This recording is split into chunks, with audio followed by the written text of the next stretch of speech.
Bonjour à tous et bienvenue dans cet épisode un petit peu particulier de Comme Si. Alors cet épisode en fait est une réponse à une vidéo publiée par une excellente chaîne YouTube qui s'appelle Syllabus, qui est une chaîne que je vous encourage à suivre. Le lien est dans la description. Une vidéo intéressante sur le placebo avec ce titre évocateur, faut-il mentir aux patients? Le lien est aussi dans la description. Je nous encourage à commenter et à donner notre avis, et je me suis dit que ça irait peut-être un petit peu plus vite en vidéo plutôt que d'écrire une tartine en commentaire. Donc, cher Syllabus, chère Viviane, j'espère que tu verras cette vidéo, et si ce n'est pas le cas, j'espère au moins que parmi vous, il y aura des gens qui auront vu les deux. Donc je vous encourage vraiment à aller l'écouter, et ensuite à revenir. Alors je voulais faire ces remarques parce que comme quand on est dans mon domaine de la psychothérapie et de la relation, de l'hypnose, évidemment c'est des idées auxquelles on est assez sensible, puisque finalement notre métier de thérapeute consiste par la relation à influencer ce qui se passe chez l'autre. Et parfois en termes tout à fait physiologiques, pas que psychologiques, puisque finalement il y a un grand nombre de manifestations émotionnelles, notamment, qui se manifestent par des signes de vasodilatation, vasoconstriction, de cœur qui ralentit, accélère, de tension artérielle, de rythme respiratoire. On peut suggérer, quand on sait bien le faire, plus de calme, on peut suggérer une sensation différente, on peut suggérer un point de vue différent. Donc c'est des sujets qui vraiment m'intéressent, et donc je vais aller jusqu'à dire que en fait l'effet de la psychothérapie est pour beaucoup un effet du placebo. Bref, si l'effet placebo, c'est l'effet de la relation avec la personne qui nous prescrit le traitement, la manière dont il le prescrit, la relation qu'on a avec, l'attente aussi du patient, etc., tous ces facteurs-là se retrouvent dans la psychothérapie et se retrouvent notamment beaucoup dans l'hypnose qui, justement, s'intéresse à comment on fait la suggestion. Petite parenthèse, dans la vidéo, elle s'appuie beaucoup sur une conférence dont un des conférenciers est Pierre Rainville, qui est un éminent chercheur canadien et qui a fait énormément de recherches justement sur tout ce qui est douleur, placebo et particulièrement hypnose. Ça a été vraiment un des pionniers pour montrer que quand on fait de l'hypnose, les suggestions hypnotiques ont un effet sur les structures cérébrales. Alors, je ne vais pas commenter l'ensemble de la vidéo, je voudrais partir d'un point précis qui est la question centrale de cette vidéo, la question qu'elle se pose, qui est la question de la vérité. Et la question, elle la pose de cette manière-là. Est-ce que, déontologiquement, éthiquement, on peut se permettre de donner un placebo à un patient en lui disant que ça va le soigner, alors que par définition, on sait pertinemment qu'une pilule placebo pure ne contient pas de substance active? Je vais vous prescrire un médicament, qui est ce médicament-là, qui va vous aider, alors que je sais pertinemment dans ma tête qu'il n'y a pas de substance active dans ce médicament. C'est la question qu'elle pose, et donc est-ce qu'on a le devoir, le droit, la possibilité éthique de mentir aux patients en faisant cela? Pour les autres arguments, je vous encourage à aller regarder le reste de ces vidéos. Je vais m'intéresser quasi exclusivement à celui-là. Je dirais peut-être un tout petit mot des autres parce que ça me démange, le débat sur ces questions-là.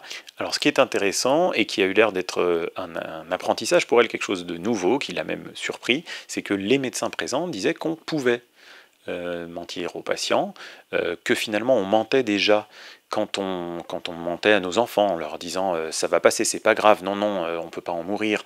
Au même titre qu'on sait qu'un parent veut le bien de son enfant, un médecin veut aussi notre bien, a priori. Donc c'est un concept que je comprends sans vraiment tout à fait l'accepter parce qu'il nécessite quasiment une confiance aveugle du soigné envers le soignant. Et cette notion d'aveuglement, même si elle est partielle parce qu'on est rarement complètement aveugle, me pose un réel problème. La prescription mensonger d'un placebo se base sur l'ignorance des gens, et pire que ça, elle l'entretient. Et personnellement, après cette conférence, je comprends l'intérêt du placebo, dans une médecine qui l'utilise comme un outil, mais jouer sur l'ignorance des gens et leur absence d'esprit critique me pose un problème éthique fondamental au-delà de l'aspect médical. C'est un petit peu ce qu'en médecine, dans certains cours d'éthique, on appelait le mensonge charitable. Par exemple, de ne pas tout dévoiler d'un diagnostic, par exemple annoncer un diagnostic difficile à quelqu'un dont on sait qu'il va en mourir dans les temps qui viennent, sans forcément lui donner tous les détails des métastases et des choses qui se passent à l'intérieur de lui.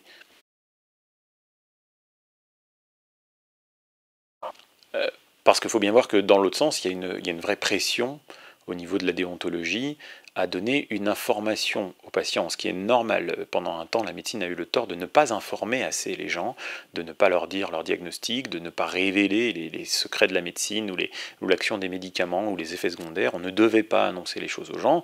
Il y a eu une pression dans l'autre sens qui est une très très bonne chose, qui est une vraie bienveillance envers les patients, qui est le devoir de les informer et de leur donner une information la plus juste, la plus claire, la plus loyale et la plus adaptée possible à leur compréhension et à leurs compétences que l'on peut. Donc il y a un vrai devoir d'informer. Des fois ça pousse à des choses, par exemple quand une infirmière va nous dire « attention, je vous pique », et moi j'ai eu l'occasion d'enseigner dans des écoles d'infirmières où on dit aux infirmières que par souci d'information, il faut dire aux patients « attention, je vous pique ».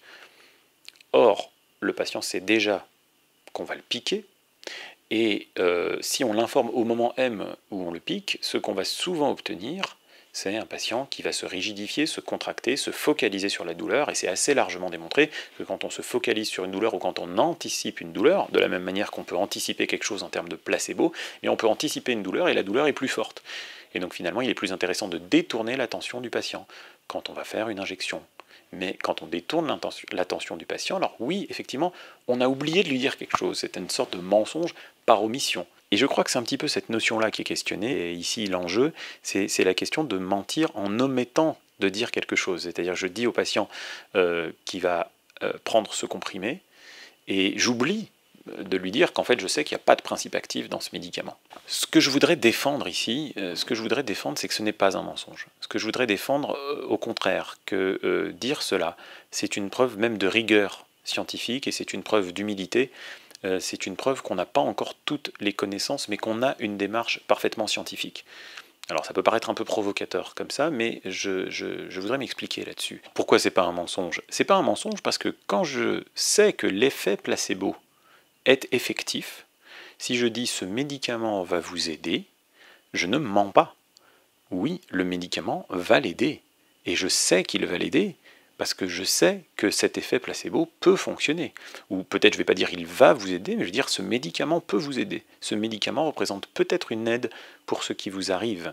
Petite parenthèse, parce que vous savez que mon sujet de prédilection, c'est la manière de communiquer, et donc moi je pense même qu'on peut arriver à mieux manier l'effet placebo. Si l'effet placebo est responsable d'une partie des effets des traitements, même ceux qui ont une substance totalement active de façon démontrée, alors je crois qu'il est de notre devoir d'apprendre à mieux communiquer pour être des meilleurs prescripteurs de placebo et des meilleurs prescripteurs de la part placebo de l'effet non placebo. Donc c'est-à-dire que je pense que en fait, l'effet placebo, pour moi, fait partie de la médecine et qu'on devrait nous enseigner à augmenter l'effet placebo, c'est-à-dire à savoir suggérer de façon éthique, à savoir créer des attentes qui soient positives. On devrait apprendre à gérer ça et à devenir meilleur en placebo, et y compris en thérapie, qui, selon certains, le lien est dans la description. Certaines formes de thérapie, notamment l'hypnose, sont un placebo structuré. Bref, c'est pas un mensonge si je dis qu'en prescrivant ce médicament et en le prescrivant de telle manière, ça peut aider les gens. Ce n'est pas un mensonge. Alors vous allez me dire, c'est un mensonge par omission, parce que j'aurais peut-être dû dire ce médicament qui ne contient pas de principe actif prouvé dans votre problématique va vous aider. Sauf que ce que je dis, c'est ce médicament peut agir, ce médicament va possiblement agir, et je ne sais pas exactement comment il va agir, parce que finalement, on ne connaît pas tous les tenants et les aboutissants du placebo, vous êtes d'accord? Quand un truc agit par effet placebo, qu'est-ce qui fait très précisément, les mécanismes très précis qui font que dans notre corps, on déclenche un effet d'auto-guérison? On ne sait pas tout, on est loin de le savoir, et donc c'est juste une façon de dire ce médicament va agir, je ne sais pas exactement comment. Mais par contre, ce que je sais, c'est que ça a aidé d'autres patients. Et là, ce n'est pas un mensonge.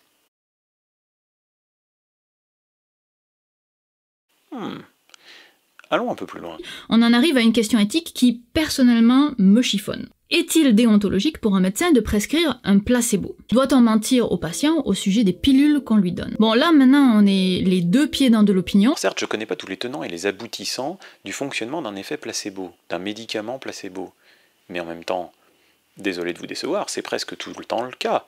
Je veux dire, la plupart des médecins n'ont pas les connaissances précises, chimiques nécessaires pour décrire les effets précis du médicament sur le corps du patient. Par contre, ce qu'ils ont comme connaissance, et ça c'est tout à fait scientifique, c'est des preuves expérimentales, des preuves statistiques qui font que ce médicament aide un certain nombre de patients qui ont cette problématique-là. Mais la plupart des médecins, et c'est normal, ce n'est pas leur travail, la plupart des médecins ne savent pas quel est le mécanisme d'action précis, chimique, d'un médicament. Parfois on le sait parce que c'est des mécanismes physiologiques assez simples à comprendre. Si vous donnez un diurétique à quelqu'un qui a de l'hypertension, alors ça va effectivement lui faire évacuer du liquide qui va diminuer la pression artérielle. Mais tout le monde ne sait pas exactement comment fonctionnent les inhibiteurs de l'enzyme de conversion ou les inhibiteurs calciques alors qu'ils le prescrivent. Et c'est normal parce qu'on sait que ça aide. On ne sait pas exactement le mécanisme chimique. Je vous donne un exemple qui est dans ma spécialité, par exemple la psychiatrie. On sait qu'un des meilleurs thymorégulateurs, c'est-à-dire un régulateur de l'humeur, qui aide les gens qui ont par exemple des troubles bipolaires, un des meilleurs médicaments qui soit dans ce domaine, c'est le lithium. Mais on ne sait pas exactement comment fonctionne le lithium. Attendez, peut-être un peu. Le lithium, on sait que ça modifie la perméabilité de certains canaux dans des neurones pour faire entrer et sortir un certain nombre d'ions de ces neurones. Mais même si je sais ça, aujourd'hui, personne ne peut vous dire exactement pourquoi modifier cette perméabilité modifie l'humeur, c'est-à-dire la façon dont on observe la vie, la couleur que l'on donne à nos expériences plus tristes ou plus enjouées. Pourquoi le lithium modifie la variabilité de l'humeur, le mécanisme exact, on ne le sait pas, parce qu'on ne sait pas exactement tout le fonctionnement des neurones cérébraux. Donc je veux dire, ne pas connaître le mécanisme de fonctionnement d'un médicament n'est en aucun cas un frein à le prescrire, et dire qu'on ne sait pas quel est le mécanisme, mais le prescrire quand même, n'est pas anti-scientifique, c'est tout à fait scientifique. Que ce médicament contienne une molécule active ou n'en contienne pas, la plupart du temps, et sur une partie au moins des mécanismes d'action, je ne le sais pas. Donc ce n'est pas un mensonge. Ce que je veux dire, c'est qu'on est dans un monde, et la chaîne Syllabus, et le lien est dans la description. C'est une chaîne de vulgarisation scientifique, et je crois que cette youtubeuse fait partie de tous ces personnes qui pensent qu'on doit répandre la connaissance scientifique de façon agréable et ludique, et c'est aussi un de mes buts, et donc j'approuve vachement. Il faut juste se rendre compte que la recherche fondamentale a besoin de nous éclairer sur les mécanismes. Je suis d'accord, mais ce qui nous pousse à prescrire n'est pas la recherche fondamentale. Ce qui nous pousse à prescrire, c'est la recherche empirique. Ce qui nous pousse à prescrire, c'est la recherche expérimentale. Je veux dire les statistiques et la possibilité d'étudier ce que l'on observe. On parlait de Pierre Rainville tout à l'heure, qui est un chercheur génial que j'admire beaucoup, qui m'avait confié que quand il a commencé à travailler sur les sujets sur lesquels il travaille, lui, ce qui l'intéressait, c'était justement d'étudier scientifiquement des phénomènes subjectifs, comme la douleur. La douleur est un phénomène subjectif, on sait que quelqu'un a mal parce qu'il nous dit qu'il a mal, et lui, son idée, c'est on peut étudier scientifiquement des phénomènes subjectifs, comme la douleur, mais comme aussi les mécanismes non médicamenteux, non chimiques, qui changent la douleur, et c'est comme ça qu'il s'est intéressé à l'effet placebo, c'est comme ça qu'il s'est intéressé à l'hypnose, c'est comme ça qu'il s'est intéressé à la méditation, et un certain nombre d'autres phénomènes qui changent nos expériences subjectives, et on peut étudier les changements d'expériences subjectives de façon scientifique. Et la première façon qu'on a de le faire, effectivement, c'est d'abord la statistique, c'est d'abord ce qui nous permet de prescrire, même quand on ne connaît pas tous les tenants et les aboutissants d'un traitement, et bien sûr, la recherche fondamentale qui nous éclaire sur les mécanismes de fonctionnement, même si on a une idée des mécanismes de fonctionnement.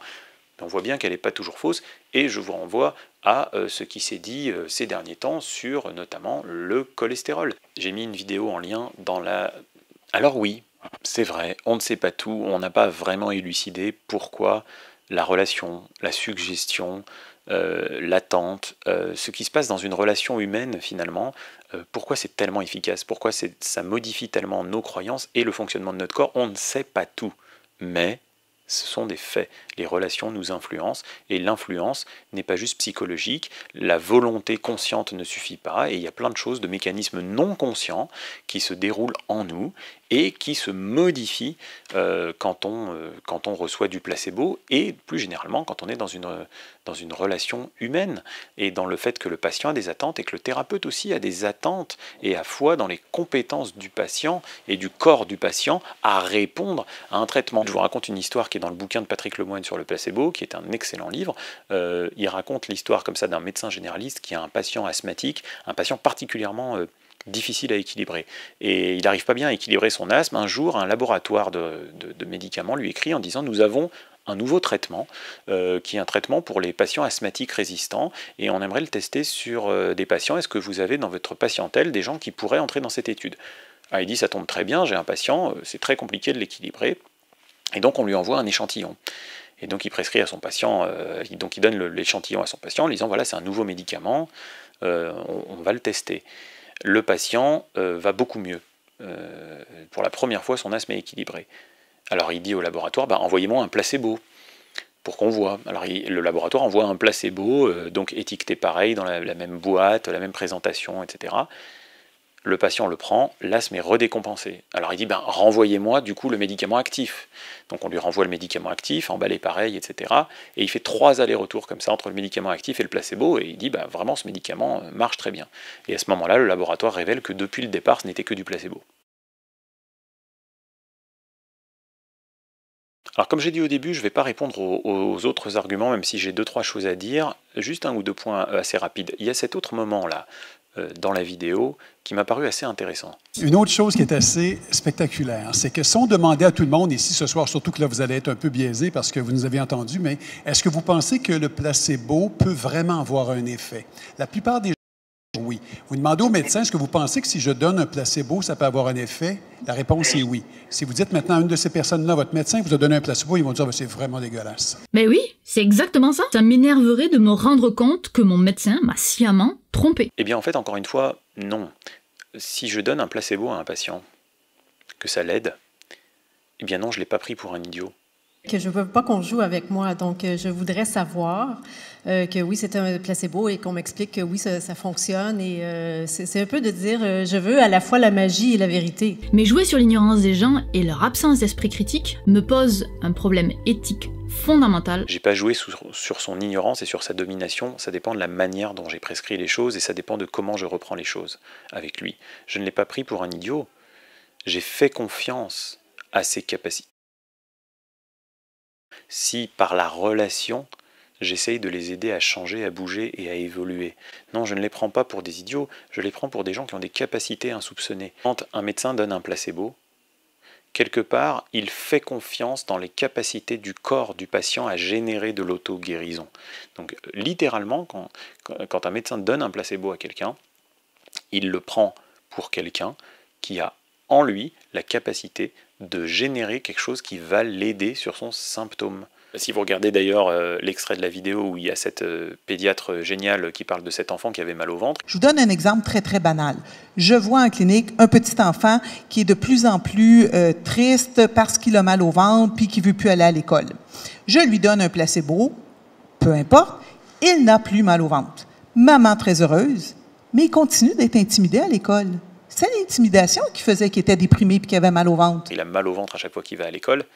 Elle lui donne un placebo, il a moins mal au ventre et il peut parler de sa gêne à l'école. Et je ne crois pas du tout qu'elle le prend pour un idiot. Quand elle raconte l'histoire, elle a beaucoup d'empathie pour lui. Elle ne l'a pas pris pour un idiot, elle l'a pris pour quelqu'un qui est capable d'utiliser d'autres signaux d'alarme que le mal au ventre, quelqu'un qui est capable de laisser tranquille son ventre et d'avoir accès au relationnel pour qu'on puisse gérer sa problématique réelle. Et donc non, c'est plutôt un signe de confiance dans le patient. D'ailleurs, je voulais en profiter pour rebondir sur ce petit extrait de cette pédiatre parce que notre youtubeuse s'en sert pour dire qu'avec un placebo, on guérit un symptôme et pas une maladie. J'ai réglé le symptôme, j'ai-tu réglé le problème de l'enfant? Dire et démontrer et redire encore qu'avec un placebo, on guérit un symptôme et pas une maladie. Et j'avais absolument aucune conscience qu'un placebo traite un symptôme et non une maladie. Le placebo traite un symptôme et non une maladie, et qu'on ne traite qu'un symptôme et non une maladie. Les intervenants semblaient s'accorder sur le fait que, oui, les thérapeutes peuvent prescrire un placebo seulement dans la mesure où on essaie de soigner un symptôme et non une maladie. D'accord, mais si on y réfléchit, il y a beaucoup de médicaments qui guérissent des symptômes et pas des maladies, c'est-à-dire qui ne guérissent pas, qui soignent, et il y a aussi beaucoup de médicaments qui ne guérissent pas la maladie, mais ouvrent une porte vers la guérison de la maladie. Et vraiment les domaines où le placebo, où la thérapie, etc. ne s'appliquent pas, c'est les choses où vraiment on guérit. Mais les domaines où vraiment on guérit par la médecine sont finalement assez rares, vous ne croyez pas? C'est-à-dire quand vous y réfléchissez, si vous avez un rhume, vous prenez du Doliprane, mais c'est votre corps qui tout seul est en train de guérir le rhume. C'est-à-dire vous ne prenez pas d'antiviraux, vous ne tapez pas sur le virus, vous tapez sur les symptômes et votre corps, lui, se débarrasse du virus. Si vous avez une maladie chronique comme le diabète, vous n'allez pas résoudre le fait que votre pancréas n'est plus capable de générer d'insuline. Vous allez mettre de l'insuline, c'est-à-dire vous soignez, vous palliez à quelque chose, mais vous ne guérissez pas. Vous ne guérissez pas. Les domaines de la médecine qui, à la limite, guérissent, c'est peut-être quelques domaines dans l'infectiologie. Oui, s'il y a un microbe, je donne un antibiotique qui tue le microbe. Ok, d'accord. Peut-être la chirurgie, comme disait un de mes maîtres, si tu as une appendicite et que je t'enlève l'appendice, tu n'as plus d'appendicite. Pareil, on pourrait dire en cancérologie. En cancérologie, si on a un traitement qui fonctionne, on a enlevé le cancer. Oui, d'accord, au prix d'un certain nombre d'effets secondaires, mais on a enlevé le cancer. Mais on guérit très peu, on soigne beaucoup et on guérit très peu. Qu'en est-il des problématiques psychiques? Eh bien, je voudrais dire que guérir un symptôme est parfois une voie pour guérir une maladie. On a en psychiatrie, effectivement, quelques maladies chroniques dans lesquelles certaines personnes peuvent avoir à prendre des traitements toute la vie. Je pense à certains troubles bipolaires, à la schizophrénie et des maladies comme ça. Et encore une fois, c'est comme toutes les maladies chroniques, on soigne des symptômes à travers ça. On ne le guérit pas, mais on le soigne, on l'équilibre et on peut mener une vie normale si on est bien équilibré sur ce genre de maladie. Et puis il y a des maladies qu'on guérit par la psychothérapie. Et encore une fois, on va s'intéresser d'abord à ce qui gêne.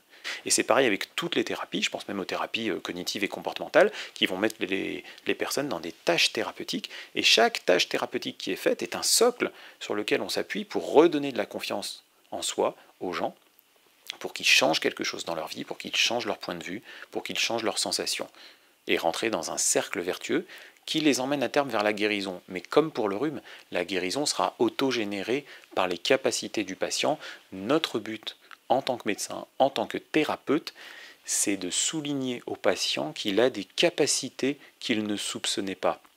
Et à partir de capacités qu'il ne soupçonnait pas, que parfois on l'aide à voir en soulageant un peu quelques symptômes, et bien à partir de ces capacités-là, il peut changer et il peut guérir un grand nombre de choses. Alors bien entendu, je parle des choses qui se guérissent potentiellement avec les capacités de la personne, c'est-à-dire les problématiques psychiques, psychosomatiques et plus généralement les problématiques accessibles au placebo. On est tous bien d'accord qu'un cancer, par exemple, ne se guérira ni par du placebo, ni par de la psychothérapie. Ce serait faux et extrêmement dangereux d'affirmer une chose pareille. Là-dessus, on est d'accord. Hein. Je repars sur les choses qui guérissent les symptômes et qui peuvent être une porte d'entrée vers une guérison qui va un peu plus loin que le symptôme. Vous voyez bien, quand on donne un anti-asthmatique, en fait, en vérité, on n'a peut-être pas guéri la cause qui fait que la personne est asthmatique, mais on lui a permis d'apaiser ce symptôme. Et en apaisant ce symptôme, peut-être qu'il se calme et s'apaise, et quand il se calme et s'apaise, alors il aura encore un peu moins de crise d'asthme. Quand on donne un antidépresseur, on permet à la personne, en lui redonnant de l'énergie un petit peu artificiellement, de pouvoir mettre en place des changements dans sa vie, ces changements dans sa vie qui l'encouragent et qui lui permettent de les maintenir pour que même après avoir enlevé l'antidépresseur, on continue à aller bien. Capacité qui va être aidée, qui va être générée par l'intervention d'un thérapeute, mais au final, c'est la réponse de la personne à la relation, tiens, ça rappelle un petit peu l'effet placebo, non? Qui va permettre à la personne de véritablement avancer. Donc, qu'on donne un antidépresseur, un antidiabétique, un antihypertenseur, de l'insuline, enfin, on guérit des symptômes, pas le fond des maladies, parce qu'on n'est pas des guérisseurs, on est des soignants.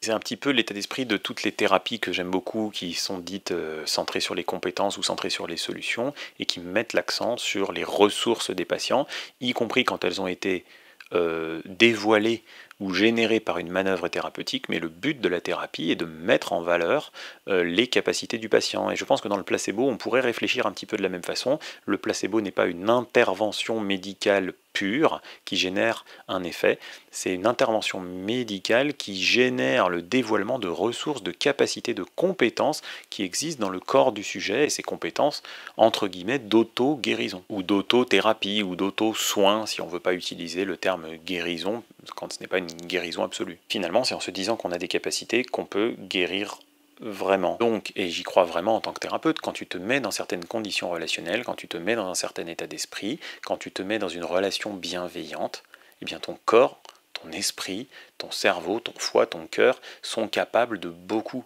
Et ça, c'est chouette. Au fond, ton corps, même dans certaines parts qui t'échappent, dans certaines parts non conscientes, est capable de grandes choses. C'est un peu comme si...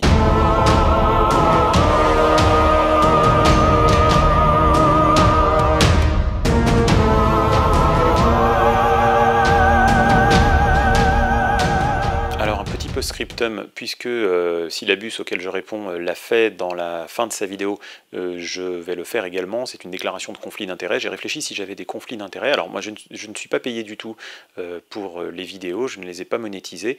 En revanche, il est vrai que j'ai écrit et que dans mes écrits, il y a certaines des idées que j'ai défendues aujourd'hui qui peuvent se retrouver dans mes livres, pour lesquels, comme tout auteur, je touche un petit pourcentage de droits d'auteur.